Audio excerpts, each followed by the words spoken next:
Rama, Rama Rama, Hare Hare.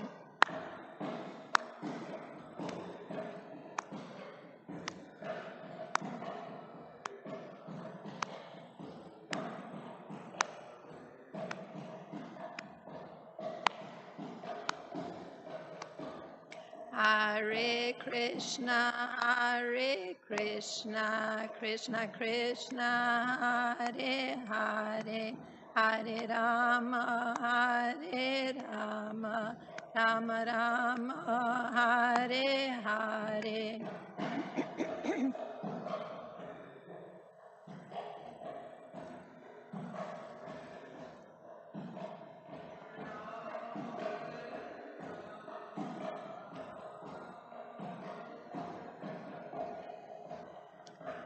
Kishore Kishori ki jai, Jagannath Baladev Subhadra Marani ki jai, Gornitai ki jai, Srila Prabhupada ki jai. Om Namo Bhagavate Vasudevaya.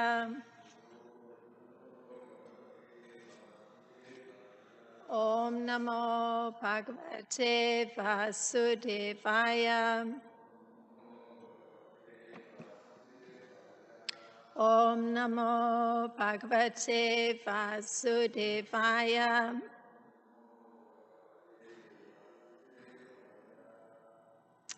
So, good morning.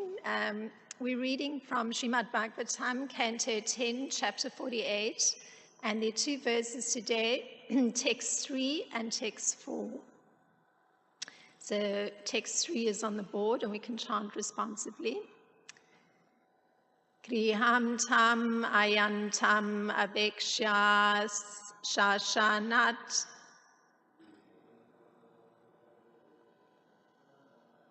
Sadhya samutayahi jata sambrahma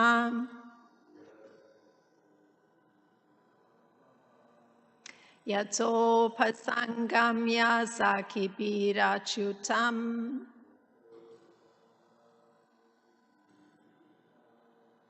sabhyayam asha asad asanadibihi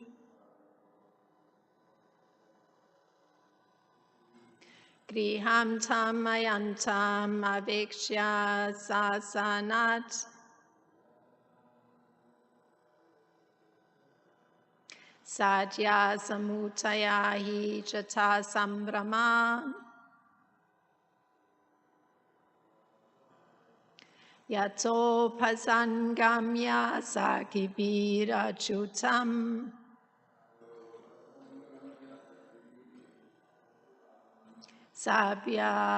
Sabhalayam asasad asanidbi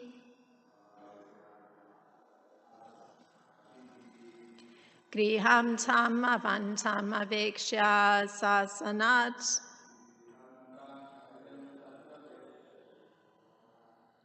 Sadhya samutayahi jata sambrahma Yato pasangamya sakibir achutam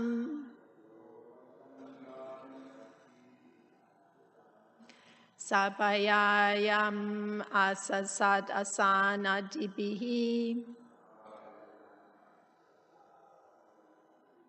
Please chant.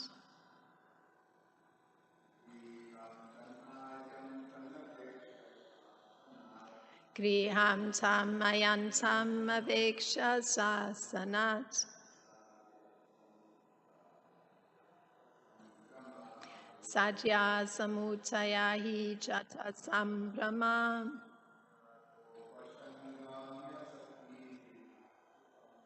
Yato pasangamya sakibirachutam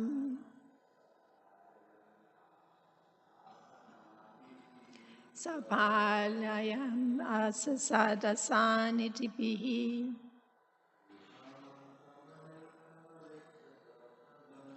Griham tamayantam avaksha sasanat Sadhya samutaya hi jata sambrama. Yato pasangamya sakibira chutam. Sapajayam asasadasana dibi.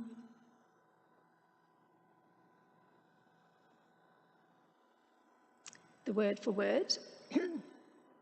Griham, to her house.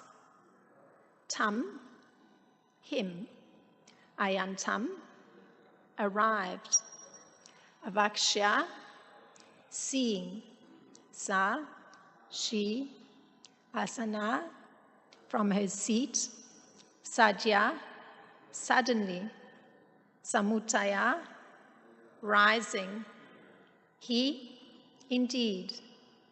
Jata sambrama, been in a flurry.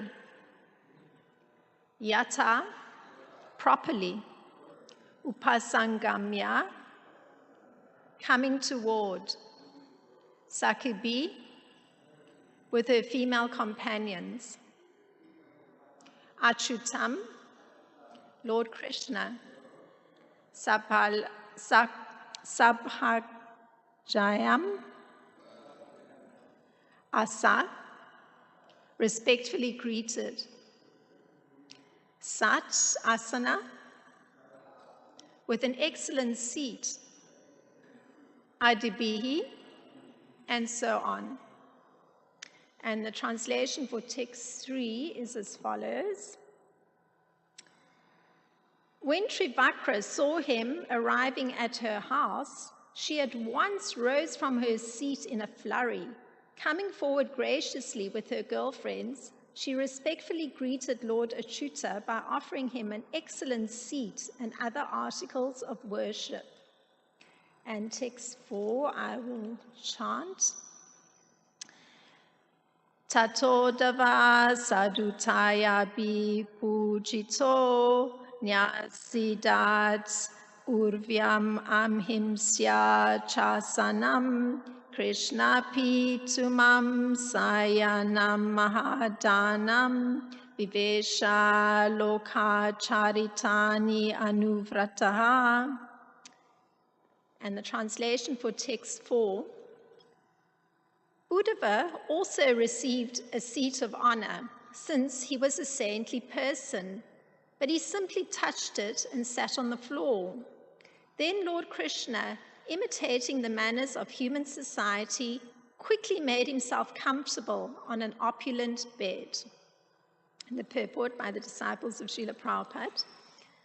According to the Acharyas, Uddhava felt reverence for his Lord, and thus declined to sit on an opulent seat in his presence. Rather, he touched the seat with his hand and sat on the floor. Srila Vishwanath Chakravarti adds that Lord Krishna made himself comfortable on a bed located in the inner chambers of Trivakra's home.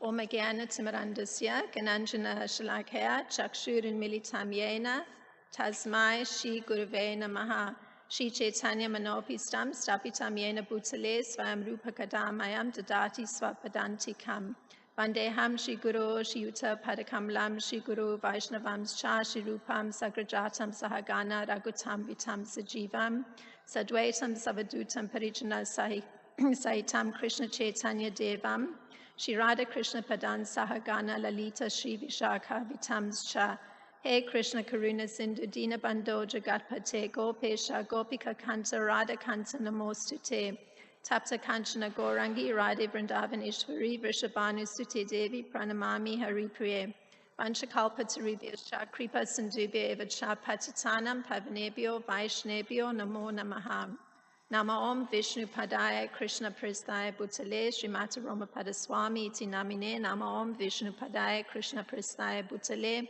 Srimata Bhaktivedanta Swami Iti Namine Namaste Saraswati Deve Gauravani Pracharine Nivishesha Sunyavadi Paschatya Deshatarine Jai Shri Krishna Chaitanya Prabhu Nityananda Shri Advaita Gadadhar Shivasadi Gaura Bhakta Vrinda Hare Krishna, Krishna Krishna, Hare Hare, Hare Rama, Rama Rama, Hare Hare.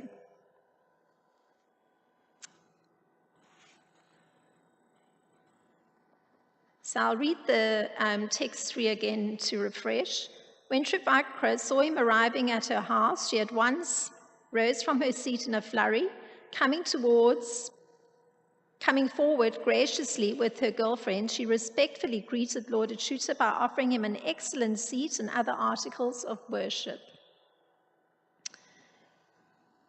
So this first verse has Kubja offering Krishna a suitable, and the word used was yatra, seat, and other objects of worship.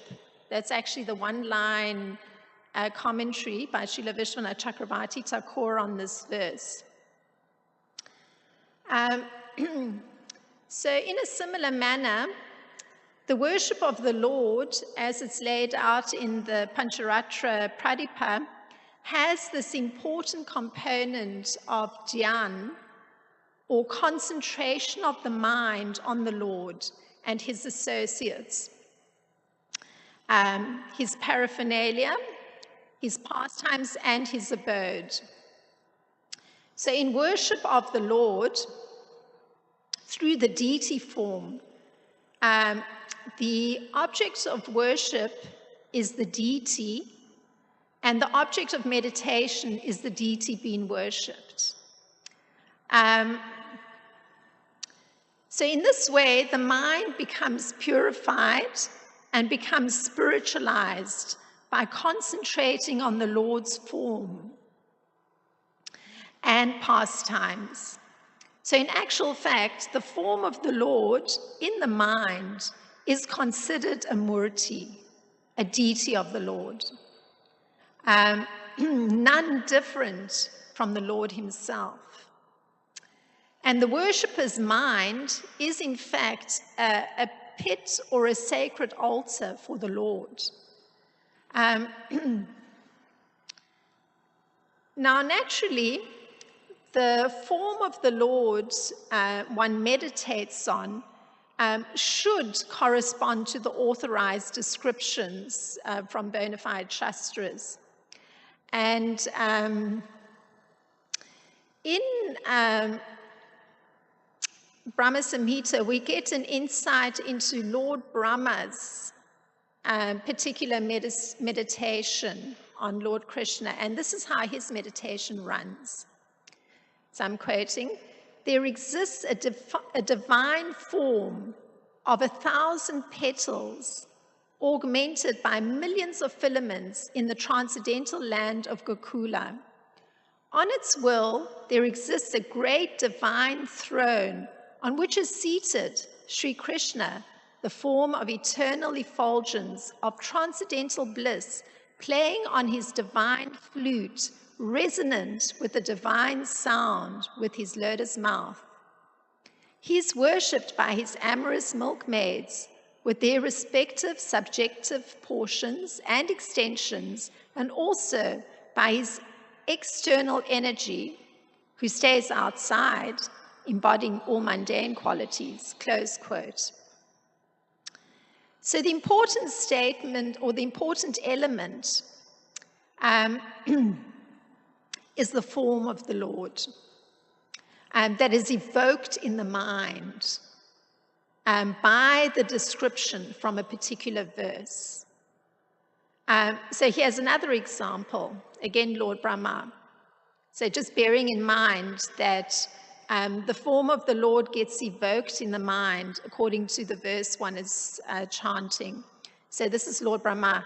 "I worship Govinda, the primeval Lord, who is adept in playing on his flute, with blooming eyes like lotus petals, with head bedecked with peacock feather, with the figure of beauty tinged with the hue of blue clouds, and his unique loveliness charming millions of cupids," close quote. And even further, Lord Brahma, again, this is a verse, he's chanting. So just bearing in mind that the form of the Lord gets evoked in the mind according to what one is chanting. So Lord Brahma, I worship Govinda, the primeval Lord, around whose neck is swinging a garland of flowers, beautified with the moon locket, whose 2 hands are adorned with the flute and jeweled ornaments, who always revels in pastimes of love, whose graceful 3-bending form of Shamasundar is eternally manifest.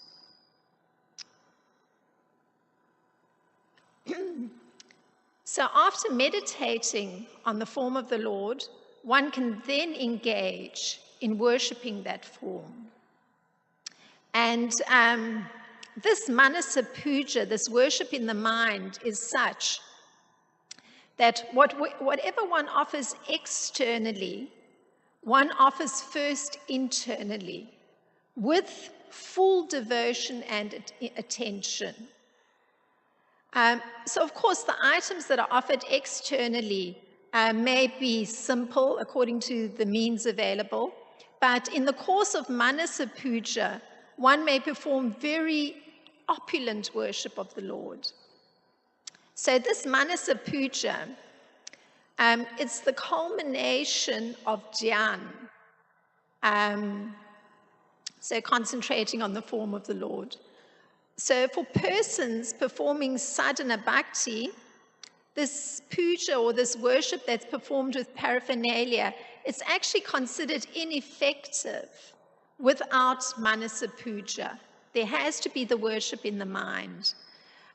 So the puja that's performed with paraphernalia, but without manasa puja, may be the cause of offense, because a devotee will then begin to see the deity as a material form.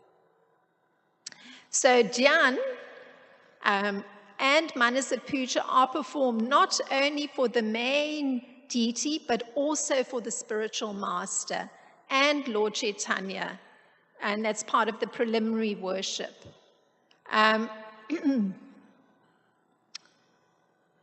there's a description that in this particular section that we're reading, that Trivakra, when she saw Krishna coming or arriving at her home, she at once arose from her seat in a flurry. And this is a description. Coming forward graciously with her girlfriend, she respectfully greeted Lord Achyuta. Now, there's a description it brings to mind. There's a description of the ladies of Mathura when Krishna was entering Mathura.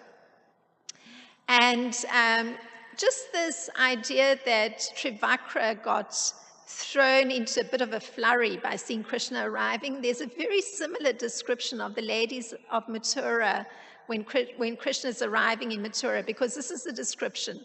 Some of the ladies put their clothes and ornaments on backwards. Others forgot one of their earrings or ankle bells, and others applied makeup to one eye and not the other. So that's in the 41st chapter of the same canto. So they too were very eager to see Krishna. And in their haste and excitement, they forgot themselves. Now, there's also a description of their response to Krishna's arrival. So I'm sort of connecting it because of what we're reading of how Trivakra responded to Krishna's arrival. So this is the description from the Bhagavatam of what the response was of the ladies of Mathura. The ladies of Mathura had repeatedly heard about Lord Krishna, and thus, as soon as they saw him, their hearts melted. They felt honored that he was sprinkling upon them the nectar of his glances and broad smiles. Taking him into their hearts, through their eyes, they embraced him, the embodiment of all ecstasy. And as their bodily hair stood on end, O subduer of enemies, they forgot the unlimited distress caused by his absence. So, close quote. So that's the description of the ladies of Mathura. upon seeing Krishna. Of course, in Trivakra's case, we're just reading of her coming forward with her girlfriends and being very gracious in her mood. Now, their particular meditation, the ladies of Mathura, or Dhyan, was actually on Srimati Radharani. Of course, they're meditating on Krishna too, but for them, there's a connection with Srimati Radharani. And in Uddhava Sandesh, Srila Rupa Goswami writes this particular verse. In fact, there's 4 verses where he actually gives the sort of internal meditation, this dhyan, that was present in the minds of the ladies of Mathura. And I'm going to read one of those verses of Srila Rupa Goswami. So this is the dhyan of the ladies of Mathura when they're seeing Krishna. Garlanded with ashok flowers and bathing the line of houses with his playful glance, Krishna's Kamsa's conqueror walks before us. Who, running from the back of the jeweled palace and staring with unmoving eyes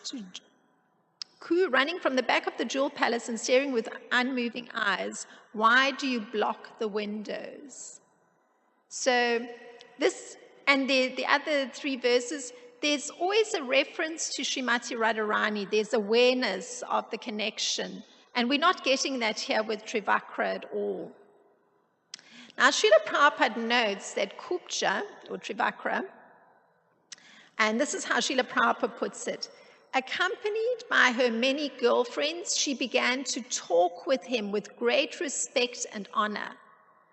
After offering him a place to sit, she worshipped Krishna in a manner just suitable to her position. This is from Krishna, the Supreme Personality of Godhead, Srila Prabhupada writing. So indeed, the main worship of the Lord involves receiving the Lord by offering him a seat, an asan, and making him comfortable. That's called svagata. To be noted is the fact that asan is defined as the situation or the setting in which the Lord is being offered a certain type of worship. It's not merely the seat, it's the whole atmosphere that's being created. Now, that particular definition of an asana, I'm again drawing from Pancharatrika Pradipa. Now, there's an understanding that dictates that the worship offered to the Lord is such that one is understanding that the Lord is present, surrounded by his associates. And his associates include one's spiritual master. So this necessitates that one offers an asan or seat to the Lord, and it also means that one seat or asan has to be there where the spiritual master can perform his service to the Lord. So it's through the spiritual master that the disciple or the worshipper is gaining admittance into the Lord's service. So in today's text, there's mention that Uddhava received a seat of honor, but he sat on the ground, which implies that Uddhava felt it was improper for him as Krishna's servant to sit on a seat that was offered by the hand of his beloved. So that's how he was seeing Trivakra. Very intimate connection. And this is Srila Vishwanath Chakravarti Thakur's commentary. So in the commentary, Srila Vishwanath Chakravarti Thakur, he continues. These are the words of Srila Vishwanath Chakravarti Thakur. Therefore, Uddhava touched the asan with his hand to honor Kubja's offer and then sat on the floor. So there's great awareness of etiquette in all situations, certainly by a very elevated devotee such as Uddhava. Now, in considering the behavior of a worshipper of Lord Krishna, Sanatana Goswami was asked by Lord Chaitanya to write a directory about the activities of Vaishnavas. And naturally, Sanatana Goswami, he asked Lord Chaitanya to please manifest in his heart, because he understood it would be a very difficult book to write about Vaishnava behavior. And in Lord Chaitanya's response to Sanatana Goswami, he told him this. And I'm drawing one of the things that he said to Sanatana Goswami because it's of relevance to our discussion today. He said, Lord Chaitanya's words, so I'm quoting, also describe deity worship, wherein one should offer food to Krishna at least 5 times daily. One should, in due time, place Krishna on a bed. You should also describe the process for offering arti and the worship of the Lord according to the list of 5, 16, or 50 ingredients. So this was an instruction of very important Vaishnava behavior that had to be included in a book that Sanatana Goswami was to write about Vaishnava behavior, and these were the instructions of Lord Chaitanya. This is present in Madhya Leela in the 34th chapter. Now, Srila Prabhupada, in his purport to this particular instruction of Lord Chaitanya to Sanatana Goswami, he breaks down the list of ingredients to be offered. So we heard that Trivakra, she offered items of worship that were in accordance with her means. So here are the different categories of worship and the particular items. And I'm only going to break down the 5 and the 16 because obviously a list of 64 is a little extensive. So the first 5, if one is worshipping, these are the first 5 ingredients to be offered to the Lord. 1, so these are Srila Prabhupada's words, very good sense. 2, very good flowers. So he doesn't just say flowers or scents, very good. Then he says, the 3rd one is incense. The 4th one is a lamp. And the 5th one is something edible. So those are 5 ingredients of worship that have to be offered to the Lord. And it's interesting because the asan part comes in the next 16. So we don't hear of Trivakra doing any preliminary worship, but she certainly goes into the next one. So the 16 ingredients for worship, it's called Sodasopachara. It begins with 1, providing a sitting place, the asan. So that was Trivakra. She certainly was quite in accord with the proper method for worshipping Lord Krishna. Then the second ingredient for worship is asking Krishna to sit down. The 3rd one is offering arghya. The 4th one is offering water to wash the legs. The 5th one is wash the mouth. The 6th one is offering madhuparka. The 7th one is offering water again to wash the mouth. The 8th one is to bathe. The 9th one is offering garments. The 10th one is decorating the Lord's body with ornaments. The 11th one is offering sweet scents. The 12th one is offering flowers with good fragrance, like a rose or a champak flower. The 13th one is offering incense. The 14th one is offering a lamp. The 15th one is giving good food. These are all Srila Prabhupada's words. The 16th one is offering prayers. So the padya, the arghya, the achman, and the madhuparka, they're all traditional Vedic ways of welcoming a king or another distinguished guest. And again, we don't know what exactly Trivakra's ingredients of worship of Lord Krishna had been. We only hear about the asan and mention that it was within her means. So one presumes that some of those items would have been there, certainly the one of asking Krishna to sit down, or possibly the simple one of offering water, perhaps to wash the legs.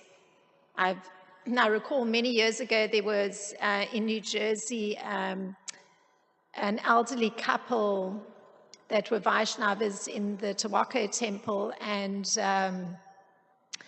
I remember being in their home and a spiritual master was visiting. They immediately brought out water for washing the lotus feet of the spiritual master. It was just natural. So, but there's also just simply offering water to wash the mouth. Or water that one gives to the hand of a distinguished personality, and the personality can then sprinkle it on their own head. It's a very customary Vedic way to honor a distinguished guest.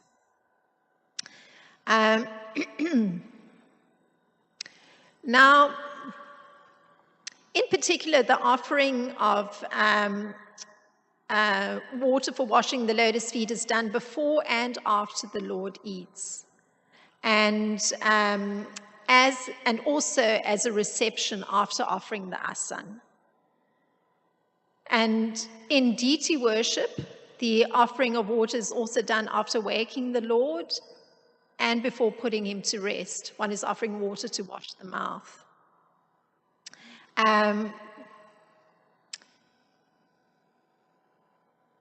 So naturally, in the 64 items of worship, which is a very extensive list, and I'm certainly not going to go through that, there are these same items that I've read in the 16 items and the 5 items.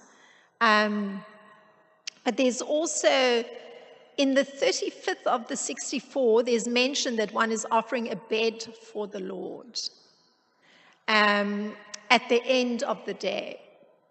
And in the 62nd of the 64 items of worship, there's that one should take the Lord to his bed. And the 63rd one is one should wash the feet of the Lord and then sit him on his bed. And the 64th one is one should place the Lord on his bed and then massage his feet. So I personally do these items of worship every evening when it's my turn to put the deities to bed. So my deity Govinda Hari is receiving water to wash his mouth, and he's been escorted to his bed. He has a small little box bed with a picture of Govardhan Hill, so that he's happy in his bed. And he's also offered water to wash his feet. And when he's on his bed, then there's meditation that his lotus feet are being massaged. So it's one of my personal practices every day. But I'm reading this for a particular reason, and that is that in the current situation, Srila Prabhupada writes something very interesting, because Trivakra is functioning in a little bit of a different way. So this is Srila Prabhupada writing about how Trivakra functioned. Srila Prabhupada's words, as one usually does in such situations, meaning the situation with Trivakra, Krishna entered the bedroom of Trivakra or Kubja without wasting time. So that's close quote. That's Srila Prabhupada writing of how Trivakra behaved, or how Krishna behaved in the presence of Trivakra. So the description in text form is that Lord Krishna, imitating the manners of human society, quickly made himself comfortable on an opulent bed. So he himself just proceeded to make himself comfortable. It's not that Trivakra went through the process of taking him to the bed or, washing his lotus feet, massaging his lotus feet. We don't hear that. But we hear that Krishna himself made his way. And imitating the manners of human society. So he's understanding, I just made up a new word, sorry. He's understanding Trivakra's mentality. And and it's interesting because Srila Bhaktivinoda Thakur, he puts it blankly. This is what Srila Bhaktivinoda Thakur says in Sri Krishna Samhita. Krishna, while residing in Mathura, had a seemingly mundane affair with Kubja. That's Srila Bhaktivinoda Thakur. And of course, the reason that it's seemingly mundane affair is that the lusty desires in Kubja's heart were transformed into pure love. So it wasn't just, some lusty affair. And indeed, Krishna sees this curbing of lust as taking place through the regulation of one's senses. And this worship of Lord Krishna that I've attempted to describe, because it has connection with the text today, is that which allows such regulation of our senses. And in Bhagavad Gita 3:41, Krishna puts it this way, why it's important to deal with the lust that's present in our material bodies. He says this, therefore, O Arjuna, best of the Bharatas, in the very beginning, curb this great symbol of sin, lust, by regulating the senses and slay this destroyer of knowledge and self-realization.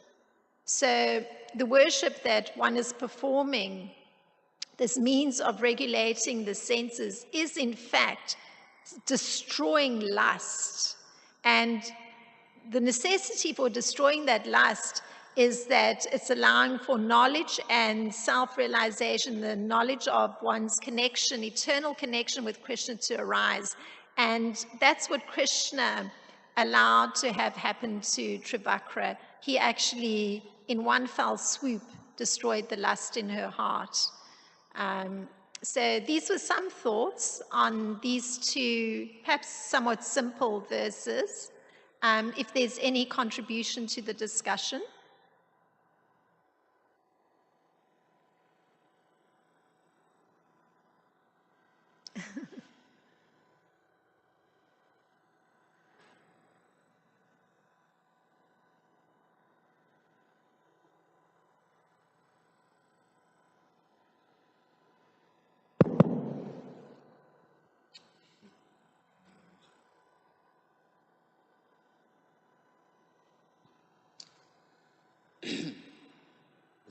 There's so much there in the 10th canto Bhagavatam. So the one thing that stuck out in appreciation of your class is when you said we can offer good sense to the Lord. It's like good sense. So Krishna being basically he is our intelligence. It's Krishna. It's sense as in fragrance. Oh, good sense. Oh, I thought you said good sense. It's good sense to be making offerings to Krishna. Okay, good sense. Okay, that makes sense. All right, so another thing is, the one thing that I think about is how Krishna being the whole of, and we refer to the whole of existence as him. And then we have these material bodies, male and so-called male and female. We refer to this body as him and this body as her, when in fact the bodies are just dead matter, unless it's spiritualized. But these bodies is such a misconception of what we really are, which is, being jivas or entities, living entities, neither male nor female. It's very hard to stay in that mindset of that I'm not a him, I'm a it, I'm a living entity.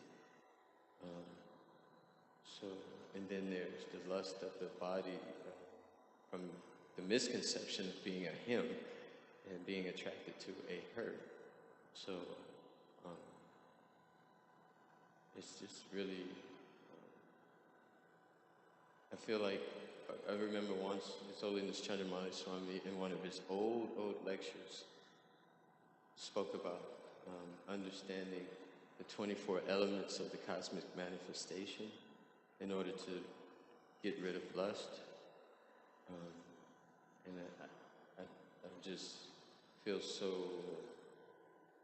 like behind as far as trying to study from science of self-realization to Bhagavad Gita. Without a firm foundation in Bhagavad Gita, I don't see how we could ever get rid of the lust, and without knowing those 24 elements and all the things that are prerequisites to these other things.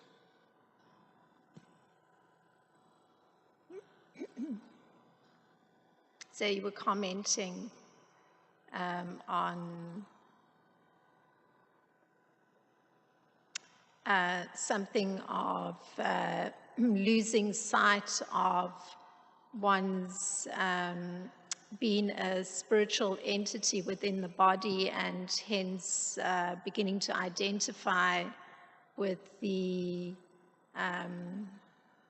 covering of the spirit soul, so the particular material body, and hence the lustful component that's there because of the attraction of male body for a female body. And then, well, there's, I guess that's these two particular verses. It's really honing in on this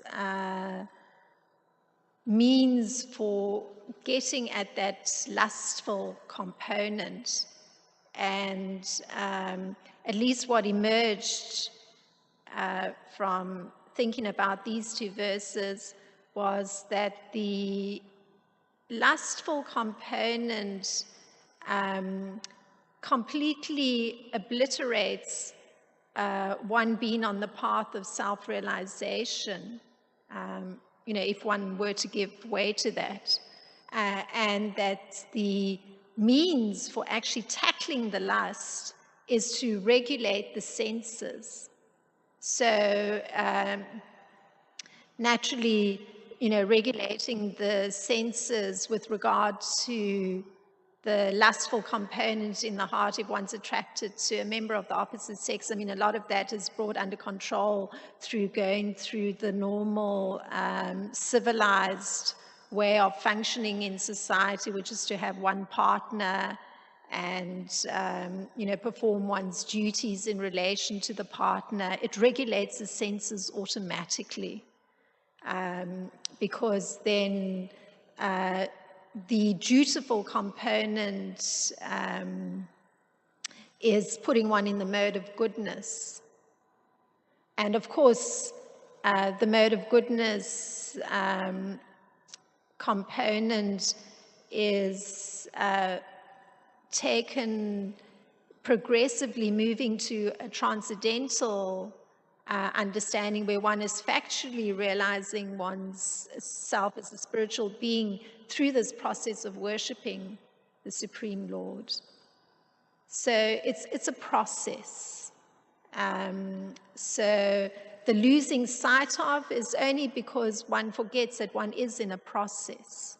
So one reminds oneself, and certainly, on a daily basis, if one is worshiping the Lord and actually going to the trouble to collect these items of worship and go through the process of worship, it's certainly moving the consciousness in a mode of goodness direction. The lust component can't be existing where there is that consciousness of moving towards an understanding of one's relationship with the Supreme Lord. And that's the Vaishnava behavior. That's what Srila Sanatana Goswami was to put into a book form. As a Vaishnava, that is what one's doing, and that's what's curbing the lust, the worship of the Lord. And these simple things like the one that caught your attention, although you were thinking of it from the point of view of, one's good sense, but the good sense is indeed to actually, go to the trouble to acquire beautiful fragrances, or go to the trouble of acquiring beautiful flowers, or go to the trouble of acquiring incense, putting a lamp together and offering those items to the Supreme Lord, whether it's in picture form or the deity, an actual deity form. Those simple 5 items of worship are felling lust at its root. Just offering those items on a daily basis. So that was thought on that. Thank you. Subal has a...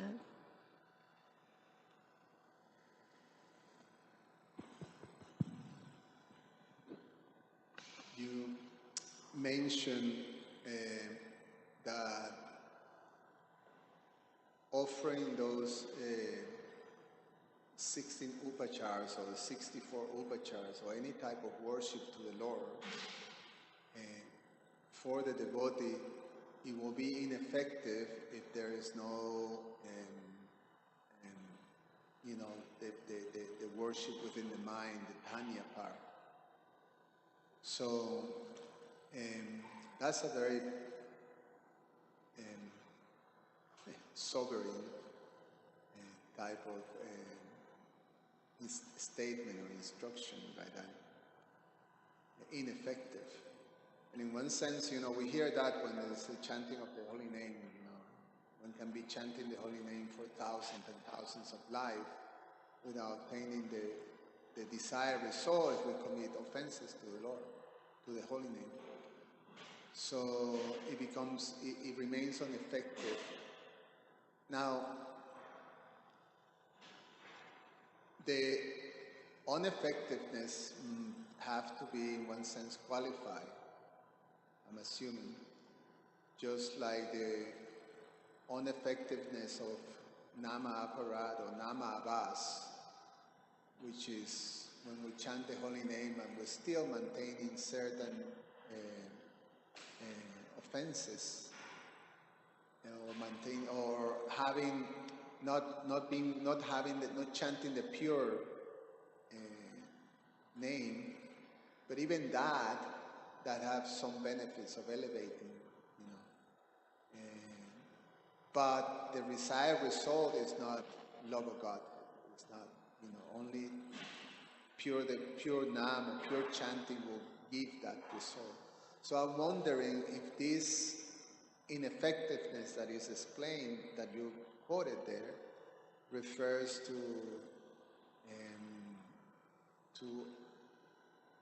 achieving that level of, just like Kupja at one point, she was, all the losses eliminated, and then there is, the pure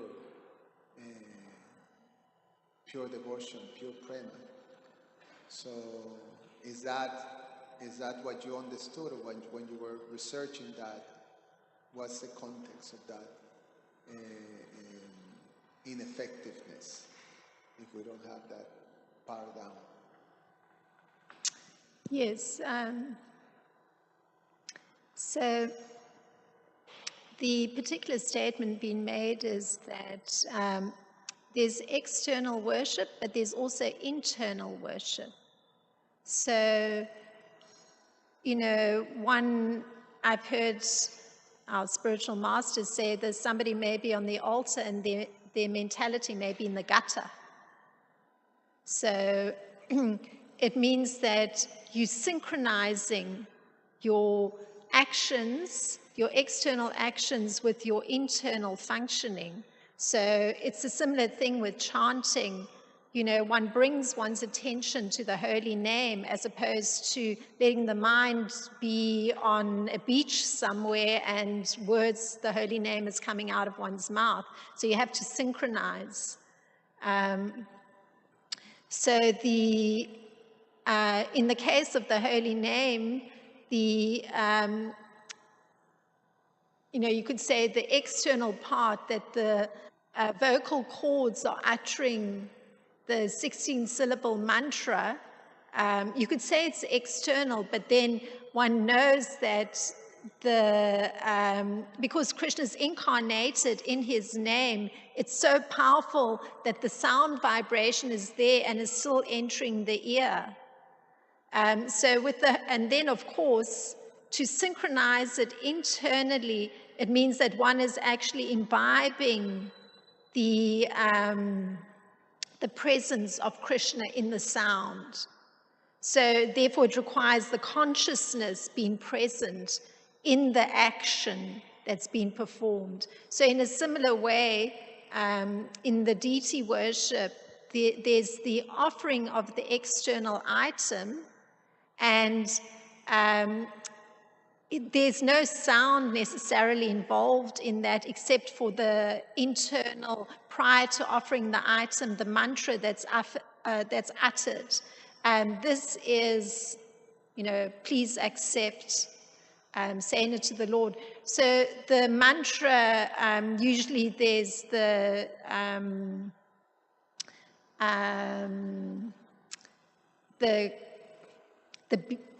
beach sound of the mantra. So that is allowing for it to be internalized, the action that one's performing. So the mantra assists that internal worship, but of course, it still requires that one's consciousness is in the activity that one's performing, and one's approaching it with the correct mood. Because one has to be seen that one's attending to the Supreme Personality of Godhead. And so the consciousness has to be in the proper space. So that makes sense. Then there is two things that are there, because we're talking about manasa puja. While you're performing, so it's a type of worship that is, it's internal. It's a very advanced type of worship. And then you perform the external worship. So it seems that there's two different things. Now, when I'm doing the external worship, say in my level, that I'm not capable of performing manasa puja, like Nrsimha Brahmachari, who was offering, all these wonderful things to Lord Chaitanya in his path to go into Vrindavan. So I'm not like that, but it is important that when I do my worship, the intent, my intent is, as you say, is properly aligned with the activity of worshiping the Lord. So there's one thing of, internalizing and meditating and being completely focused on worshiping the Lord and connecting with that. So the intent, the internal space have to be, as you say, synced. But I'm trying to connect it to this manasa puja, which is, it's not as simple. So I'm assuming that if you're able to do manasa puja when you do the external, when you do the external puja, they're very much, there's some level of connection with Krishna that is in a much higher position, elevation.